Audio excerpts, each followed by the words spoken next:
امریکا کے جو اصل باشندے تھے جنہیں ریڈ انڈینز کہا جاتا تھا، جو وہاں کے رہنے والے لوگ تھے، ان کی زمینوں پر قبضہ کر لیا تھا، اور اس زمین کو پر قابض ہونے کے لیے انہوں نے وہاں قتل عام بھی کیا تھا، وہاں کے لوگوں کو قتل بھی کیا تھا۔ اس طرح سے وہ زمینیں جو تھیں وہ اسپین، اس یورپی ملک کے ہاتھوں میں چلی گئی۔ انہوں نے پیرو اور میکسیکو میں، یہاں پر دیکھیے آپ کو نقشے میں پیرو نظر آئے گا، یہ پیرو اور یہ میکسیکو، یہ پیرو اور میکسیکو میں اپنی مقامی سلطنتیں قائم کی اسپین نے، اور اصل باشندے جو تھے یہاں کے رہنے والے وہ ان کے غلامی پر مجبور ہو گئے۔ کالونیاں قائم کرنے کے لیے یورپی اقوام کے درمیان ہونے والے مقابلے میں پرتگال اور اسپین سب سے آگے رہے۔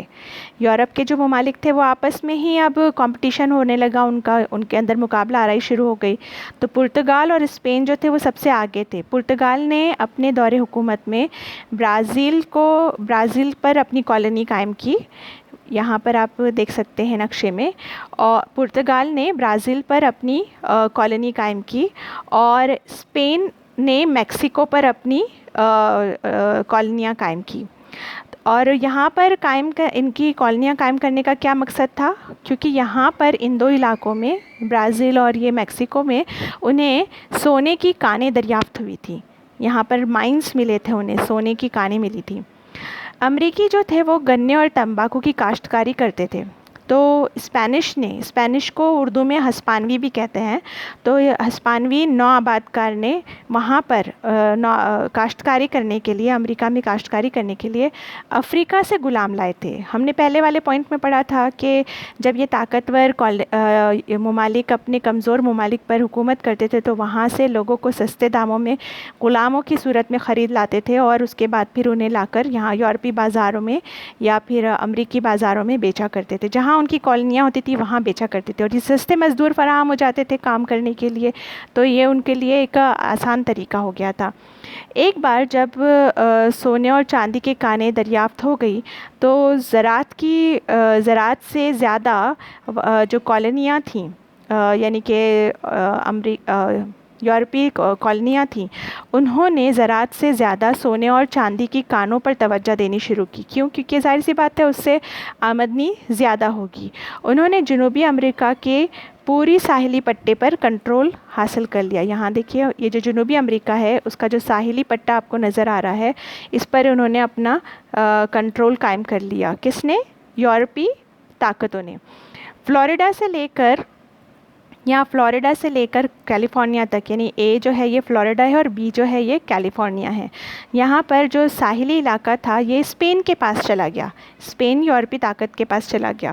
انہوں نے مقامی امریکیوں اور افریقی غلاموں کو یہاں پر کھیتی باڑی کرنے کے لیے مصروف کر دیا۔ کھیتی باڑی اور کانکنی نے یہ جو یورپی طاقتیں تھیں انہیں بہت مضبوط بنا دیا، یورپی اقوام کو بہت مضبوط بنا دیا، جس میں سب سے زیادہ طاقتور جو ہے دولت کے لحاظ سے، معاشی لحاظ سے، وہ اسپین بن گیا۔ اسپین نے ان خطوں کی انتظام اور انصرام کے لیے اپنے گورنروں کا تقرر کیا، اور جو اسپین کا بادشاہ ہوتا تھا یہ سپریم اتھارٹی مانا جاتا تھا، یعنی اس کے احکامات ان کالونیوں پر لاگو کیے جاتے تھے۔ کالونیوں پر حکمرانی کرنے کے لیے انہوں نے ایک کونسل بنائی تھی، ایک تنظیم بنائی تھی جس کا نام تھا کاؤنسل آف انڈیز۔ کالونیوں پر حکمرانی کرنے کے لیے تنظیم قائم کی گئی تھی جس کا نام تھا کاؤنسل آف انڈیز۔ یہ کونسل کالونیوں میں اسپینش تجارت کی بھی انچارج تھی، یعنی اسپینش جو تجارت کیا کرتے تھے اس کی بھی انچارج تھی۔ اسپین جو ہے وہ خام مال یہاں سے اپنے ملک بھیجتا تھا یورپ میں، اور وہاں سے ان خام مال سے نئی اشیاء تیار ہوتی تھی، اور پھر وہ نئی اشیاء کو دوبارہ انہی کالونیوں میں مارکیٹ میں، بازاروں میں فروخت کیا جاتا تھا۔ ان کالونیوں سے حاصل ہونے والے سونے اور چاندی کی تجارت سے اسپین کے بادشاہ نے بھاری منافع کمایا۔ اسپین کی خوشحالی کو جب دوسرے ممالک نے دیکھا، جیسے انگلینڈ، یہ انگلینڈ ہے، ہالینڈ اور فرانس، جب یہ دوسرے یورپی ممالک نے دیکھا تو انہوں نے بھی ارادہ کیا کہ اب وہ امریکہ میں اپنی کالونیاں قائم کریں گے۔ انگلینڈ کی ملکہ تھیں ایلزبتھ اول، جس کو ایلزبتھ فرسٹ بھی کہا جاتا ہے، کوئین ایلزبتھ فرسٹ۔ ان کے دور میں مہم جوؤں کو سمندری مہم چلانے کے لیے روانہ کیا گیا۔ ان کا ارادہ کیا تھا؟ انگلینڈ کے جو یہ سمندری مہم چلائی گئی تھی اس کا ارادہ کیا تھا کہ کالونیاں امریکہ میں قائم کی جائیں۔ تو 1496 میں یہاں پر آپ کو تصویر نظر آ رہی ہے سر جان ایبٹ کی، انہوں نے امریکہ کی سرزمین پر کالونیاں قائم کرنے کی اجازت دے دی۔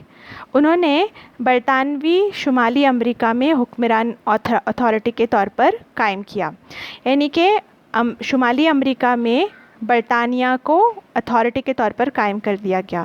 انگریزوں نے دریائے جیمز کے کنارے یہ جو جیمسن ایک کالونی بنائی سن 1607 میں۔ سن 1607 میں یہ دریائے جیمز کے کنارے جیمسن ایک کالونی بنائی۔ بعد میں اسی کالونی کا نام آگے چل کر ورجینیا رکھ دیا گیا۔ اس کے بعد انگلینڈ نے نیو انگلینڈ سے لے کر کیرولینا تک پھیلے ہوئے شمالی امریکہ کے ساحلی خطے میں اپنی کالونیاں قائم کی۔ یہ تقریباً 13 کالونیاں تھیں جو انگلینڈ کے اقتدار میں تھیں۔ تجارتی فائدہ حاصل کرنے کے ساتھ ساتھ ملکہ الزبتھ یہ چاہتی تھیں کہ یہ جو کالونیاں ہیں یہاں پر فلاح و بہبود بھی قائم رہے، امن بھی قائم رہے۔ ان کا مقصد کیا تھا کہ ان کی جو استعماریت ہے، ان کی جو کالونیاں ہیں، ان سے حاصل ہونے والے مفادات زیادہ سے زیادہ ہوں، یہ ان کا مقصد تھا۔ تو اس مقصد کو پورا کرنے کے لیے ملکہ الزبتھ نے کالونیوں پر پابندیاں لگانا شروع کر دی۔ نہ صرف انگلینڈ بلکہ اسپینش اور ہالینڈ اور فرانس، ان سب کی کالونیوں پر پابندیاں لگانا شروع کر دی، اور انہوں نے سمندر کے لیے باقاعدہ قانون بنائے، اور اس قانون کے تحت یہ طے کیا گیا کہ برطانوی کمپنیاں سمندری نقل و حمل کا مجاز قرار دیں گی، یعنی برطانوی کمپنیاں جو ہیں وہ سمندر سے ہونے والی نقل و حمل کی دیکھ ریکھ کریں گی۔ اسی سلسلے میں آگے چل کر انہوں نے ایک اسٹیمپ ایکٹ بنایا۔ اسٹیمپ ایکٹ جسے کہا جاتا ہے 1765 کا اسٹیمپ ایکٹ۔ اسٹیمپ ایکٹ کیا ہے؟ یہ ایک آپ کو نظر جو آ رہا ہے آپ کی اسکرین پر، یہ دراصل ایک ٹکٹ کی شکل ہے۔ ایک ٹکٹ آپ نے دیکھا ہوگا، اسٹیمپس جو ہم پوسٹل سروس کے لیے استعمال کرتے ہیں۔ تو یہ جو اسٹیمپ ہے اس کے لیے ایک باقاعدہ ایک دستاویز تیار کی جاتی ہے، اور اس دستاویز کے اوپر کچھ قرارداد لکھی جاتی ہے، معاہدے لکھے جاتے ہیں جنہیں ہم قانونی دستاویز کہتے ہیں۔ تو ایسے ہی ایک اسٹیمپ ایکٹ پاس کیا گیا 1765 کا۔ اس کے تھرو سے کیا طے ہوا کہ جتنی بھی تجارت ہوگی، جتنی بھی نقل و حمل ہوگی، تو اس کے لیے اسٹیمپ ایکٹ کے تحت دستاویزات کو مکمل کرنا ضروری تھا۔ اہم دستاویزات کے لیے خصوصی ڈاک ٹکٹ کی خریداری کو تمام کالونیوں کے لیے لازمی قرار دیا گیا۔ ورجینیا کی طرح امریکہ میں بھی برطانوی کالونیاں میسچسٹس نے اسٹیمپ ایکٹ کے خلاف مزاحمت کو سامنے رکھا، یعنی انہوں نے احتجاج کیا۔ یہ جو میسچسٹ آپ کو اسکرین پہ نظر آ رہا ہے یہ برطانوی کالونی تھی، تو انہوں نے بھی برطانوی کالونی کے جو یہ نئے قانون تھے اس کے خلاف انہوں نے مزاحمت کی، احتجاج کیا، اور برطانیہ نے ان کے اوپر دیگر پابندیاں عائد کر دی۔ 5 مارچ 1770 کو میسچسٹ کی ایک بندرگاہ تھی جس کو کہا جاتا ہے بوسٹن، یہاں آپ کو نقشے میں نظر آ رہا ہوگا بوسٹن۔ وہاں پر برطانیہ سے چائے کے ڈبے پیک ہو کر آئے، برطانیہ سے امریکہ کے طرف۔ یہ جو بوسٹن کا ساحلی علاقہ ہے، یہ دیکھ رہے ہیں آپ بوسٹن کی بندرگاہ، یہاں پر چائے کے ڈبے لائے گئے جہازوں کے ذریعے۔ یہاں کی جو کالونیاں تھیں انہوں نے احتجاج کے طور پر، بغاوت کے طور پر یہ جو چائے کے ڈبے تھے اسے اٹھا کر انہوں نے پانی میں پھینک دیا، سمندر کے پانی میں پھینک دیا، اور اپنی خود مختاری کا اعلان کیا۔ ایسا کیوں کیا انہوں نے؟ کیونکہ ان جگہوں پر برطانیہ نے اپنی ایک کمپنی قائم کی تھی جس کا نام تھا ایسٹ انڈیا کمپنی۔ جیسے ہندوستان میں بھی جب برطانوی آئے تو انہوں نے اپنی کمپنی قائم کی تھی جس کا نام ایسٹ انڈیا کمپنی تھا۔ تو یہاں پر آنے کے بعد انہوں نے ایسٹ انڈیا کمپنی کو یہ اجارہ داری دی تھی کہ وہ جو بھی درآمدات، برآمدات، خرید و فروخت ہے، اس کے کالونیاں جو بھی خرید و فروخت کرتی ہیں، جو بھی درآمدات برآمدات کرتی ہیں، اس کا ریکارڈ رکھیں۔ اور یہاں کے جو لوگ تھے، یعنی جو امریکہ کے لوگ تھے، وہ اپنی آزادی چاہتے تھے، تو اسی لیے انہوں نے اپنے احتجاج کو ظاہر کرنے کے لیے، اپنی بغاوت کو ظاہر کرنے کے لیے یہ بوسٹن کے بندرگاہ پر کارنامہ انجام دیا۔ یہ جو واقعہ ہے یہ واقعہ 1773 میں پیش آیا اور اس واقعے کو بوسٹن ٹی پارٹی کے نام سے جانا جاتا ہے۔ اب اس کے بعد کیا ہوا کہ ایک کانٹیننٹل کانگریس کے نام سے ایک فیڈریشن قائم کی گئی کالونیوں کے لیے، کانٹیننٹل کانگریس۔ 1774 میں کانگریس نے اپنا پہلا اجلاس بلایا، یعنی پہلی میٹنگ بلائی۔ فرسٹ کانٹیننٹل کانگریس کے نام سے یہ اجلاس مشہور ہوا۔ اس میں برطانوی کے سامان کی جو درآمدات تھی اس پر شدید مخالفت امریکیوں نے ظاہر کی۔ برطانوی مال کا بائیکاٹ کرنے کا بھی فیصلہ کیا گیا۔ یہ کانگریس کی میٹنگ میں یہ طے کیا گیا کہ برطانیہ کو درآمدات کرنے کی کوئی اجازت نہیں ہوگی اور برطانوی مال کا امریکی بائیکاٹ کریں گے۔ ان واقعات نے بالآخر یورپی طاقتوں کے خلاف امریکی آزادی کی تحریک کو ایک لمحہ فراہم کیا، یعنی امریکی جو تھے وہ اب اس نتیجے پر پہنچ گئے کہ اگر انہیں اپنی آزادی حاصل کرنا ہے تو انہیں برطانیہ اور یورپی طاقتوں کے خلاف آواز اٹھانی پڑے گی، مزاحمت کرنا پڑے گی، احتجاج کرنا پڑے گا۔ تو امریکہ کی 13 کالونیاں تھیں۔ یہ دیکھیں آپ کے سامنے امریکہ میں جو یہ 13 کالونیاں تھیں یہ آپ کے سامنے نقشے پہ دکھائی دے رہا ہے، اور یہ 13 کالونیاں ایک ساتھ متحد ہو گئی اور انہوں نے برطانیہ کے خلاف آزادی کا اعلان کر دیا۔ 4 جولائی 1776 کو دوسری کانٹیننٹل کانگریس کے نام سے میٹنگ بلائی گئی، اور اس میٹنگ میں تھامس جیفرسن نے، یہ جو آپ کی تصویر نظر آ رہی ہے جو امریکہ کے تیسرے پریزیڈنٹ بھی رہ چکے ہیں، یہ تھامس جیفرسن نے ڈکلیریشن آف انڈیپینڈنس پیش کیا۔ یہ سیکنڈ میٹنگ میں دوسری کانٹیننٹل کانگریس میں تھامس جیفرسن نے ڈکلیریشن آف انڈیپینڈنس یہ دستاویز پیش کی، جس کے تحت انہوں نے اعلان کیا کہ 13 امریکی کالونیاں آزاد ہیں، خود مختار ریاستیں ہیں۔ اس دستاویز کا جو بنیادی پوائنٹس تھے وہ کیا تھے کہ انسانی حقوق پر مشتمل تھے۔ تو انسانی حقوق پر 3 چیزیں مشتمل تھیں: زندگی، آزادی اور خوشی کی جستجو۔ یہ 3 پوائنٹس کو لے کر یہ انڈیپینڈنس آف ڈکلیریشن پیش کیا گیا تھا۔ ان کا یہ ماننا تھا کہ یہ تینوں چیزیں، زندگی، آزادی اور خوشی کی جستجو، یہ انسان کے فطری حقوق ہیں جن سے کسی کو بھی محروم نہیں کیا جا سکتا۔ تو اسی لیے انہوں نے اپنی آزادی کا اعلان کیا۔ اب یہ جو کالونیاں تھیں اور جو برطانیہ ہے، ان کے درمیان احتجاج اور تنازعات بڑھ رہے تھے اور کئی لڑائیاں بھی ہوئی اور کالونیوں نے اپنی آزادی کا اعلان بھی کر دیا۔ آخر میں یہ جو آپ کے اسکرین پر نظر آ رہا ہے نقشہ، یہ ایک جگہ کا نام ہے جسے ساراتوگا کہا جاتا ہے۔ تو یہ ساراتوگا کالونی نے برطانوی فوج پر فیصلہ کن حملہ کیا، اور اس کے بعد انہوں نے برطانوی فوج کو یہاں پر شکست دے کر اپنی فتح ثابت کر دی، کیونکہ فرانسیسی انگریزوں کے ساتھ کے ان تنازع میں ان کی یہ کامیابی کیسے ممکن ہو سکی؟ برطانیہ کے خلاف فرانس جو تھا وہ ان کالونیوں کے ساتھ مل گیا، اور اس طرح سے انہوں نے مل کر جب برطانوی فوج پر حملہ کیا تو انہیں فتح مل گئی۔ بالآخر اسپین بھی کالونیوں کے ساتھ مل گیا، اسپین بھی اب کالونیوں کے ساتھ میں مل کر برطانیہ کے خلاف جدوجہد کرنے لگا۔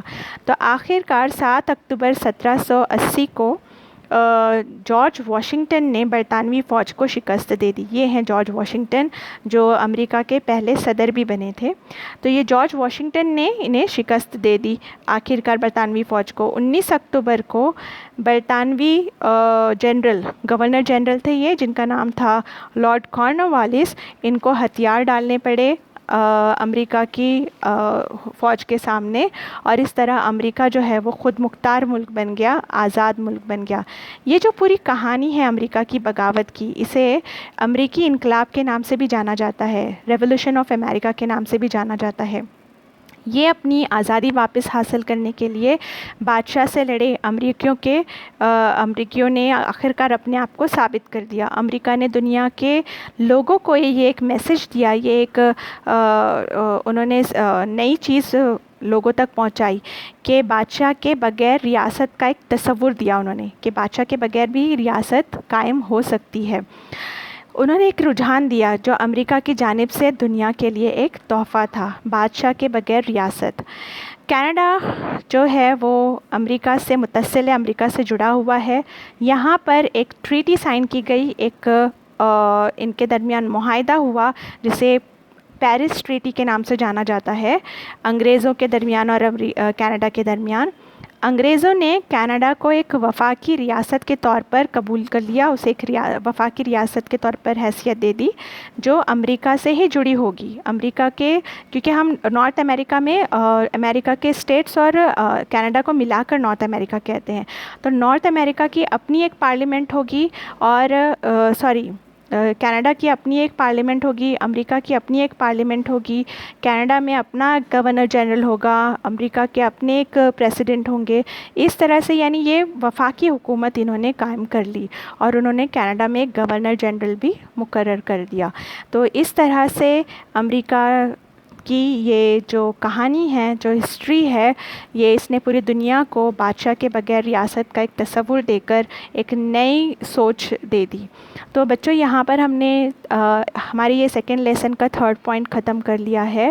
آپ نے اس کے جو ہم نے PDF نوٹس دیے ہیں اس کو آپ نے پڑھنا ہے، اور اس کے کویشچن آنسرس کو کمپلیٹ کرنا ہے۔ آبجیکٹیوز آپ نے تلاش کر کے سبق کو ریڈ کرنے کے بعد اسے کمپلیٹ کرنا ہے، اور پلس آپ نے ہمارا یہ جو چینل ہے اس کو سبسکرائب کرنا ہے، تاکہ آپ جو ہے نیو ویڈیوز، نیو لیسنس جو آئیں گے، نیو چیپٹرز جو آئیں گے تو وہ آپ کو ملتے رہیں۔ اس لیے تھینک یو ویری مچ۔